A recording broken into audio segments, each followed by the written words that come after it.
Welcome back to my channel. तो आज हम देखने वाले हैं class 9 English moment chapter 4 question answer the kingdom of fools. तो चलिए स्टार्ट करते हैं। Question number 1, what are the two strange things the guru and the disciple find in the kingdom of fools. क्या दो स्ट्रेंज थिंग्स था जो कि गुरु और डिसिपल को मिला था मूर्खों के साम्राज्य में। Answer, in the kingdom of fools peoples worked during the night and slept during the day. Kingdom of fools में लोग रात में काम करते थे और सुबह में सोते थे, और and everything there cost the same price, और सभी सामानों का कॉस्ट एक ही था। Question number 2, Why does the disciple decide to stay in the kingdom of fools? It is a good idea. Is it a good idea? Disciple क्यों decide किया कि वो किंगडम ऑफ फूल्स में ही रहेगा? क्या यह सही आइडिया था? Answer, the disciple wanted to stay in the kingdom of fools because everything here could be bought in a very low price. Disciple चाहता था किंगडम ऑफ फूल्स में रहने के लिए क्योंकि यहाँ हर चीज़ का कॉस्ट सबसे कम था। But it was not a good idea because he fell in the trouble in the kingdom of fools.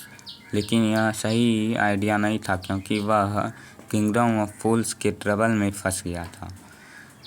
Question number 3, name all the people who are tried in the king's courts and give the reasons for their trial. सभी peoples के नाम बताओ जो कि Kings के court में try के लिए आए थे, और रीज़न क्या था उन लोगों का। Answer, the first person was the owner of the house.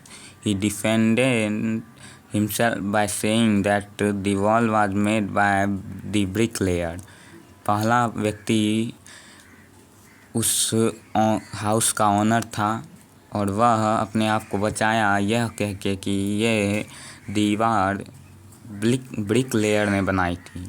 The brick layer was the second person questioned in the trial. He blamed the dancing girl for disturbing his work by going up and down the street of whole day.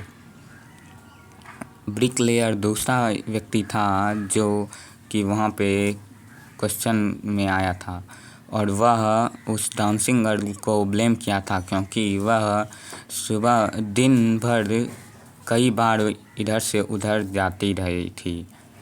The dancing girl was questioned. She said that Goldsmith was responsible for making him walk up and down the street as he would not make her jewelry. अब वह dancing girl से question किया गया तो उसने कहा कि gold Smith इसके लिए रिस्पॉन्सिबल है क्योंकि उसी ने मुझे बार बार यहाँ से वहाँ दौड़ाया क्योंकि वह मेरा ज्वेलरी नहीं बना रहा था। The goldsmith was questioned. Then he defended himself by saying that he had no time for the dancing girl's jewelry because he was engaged in making the jewelry of rich men. उसके बाद gold Smith से question किया गया तो उसने कहा कि वह इसमें उसकी कोई गलती नहीं है क्योंकि उसे एक अमीर आदमी का ज्वेलरी बनाने के लिए मिला था। The rich man was the father of the merchant who was questioned in the beginning, और वह रिच मैन था मर्चेंट का father. Question number 4, who is the real culprit according to the king? Why does he escape punishment? Answer, the merchant's father was कौन king के according उसका culprit अपराधी कौन था और वह कैसे पनिशमेंट से बचा? Answer, the merchant's father was held responsible for making the wall weak. Merchant का फादर उस वॉल को वीक बनाने के लिए रिस्पॉन्सिबल था but he was not living now, so the merchant was to be punished in place of his father. लेकिन वह अब जिंदा नहीं है, इसीलिए उसके जगह उस मर्चेंट को अपने पिता के जगह पनिशमेंट मिलेगा। But he escaped the punishment because he was so thin that he could not be executed properly in the stake। लेकिन वह उस पनिशमेंट से बच गया क्योंकि वह बहुत पतला था उस स्टेक में प्रॉपरली जाने के लिए। Question number 5, What are the Guru's words of wisdom? When does the disciple remember them? गुरु का क्या बुद्धिमानी शब्द थे और वह डिसिपल कब उसे याद कर रहा था? Answer, the guru's words were, this city is a city of fools, you don't know what they will do next. गुरु के शब्द थे ये कि ये सिटी मूर्खों का है, तुम नहीं जानते हो कि ये कल क्या कर देंगे तुम्हारे साथ। The disciple remembered these words when he was arrested by the king's men।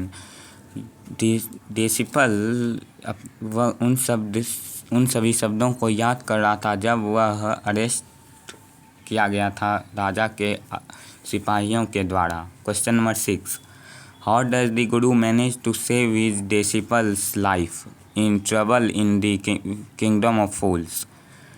गुरु ने कैसे अपने डिसिपल की ज़िंदगी बचाई किंगडम ऑफ फूल्स से? Answer, the guru make a plan, he and his disciple told the king that each one wanted to die first. It was because whoever would die with will die first will be a king। गुरु और उसका disciple plan किया कि वह दोनों राजा से चाहता था कि पहले वो मरे या तो पहले वो, क्योंकि जो भी पहले मरेगा वो इस साम्राज्य का राजा बनेगा। The king did not wanted to lose his kingship, लेकिन राजा अपना राजगद्दी छोड़ना नहीं चाहता था। So he and his ministers died at the stake, इसलिए वह और उसका मिनिस्टर पहले ही जाके उस स्टेक में मर गया। In this way the Guru saved his disciple's life.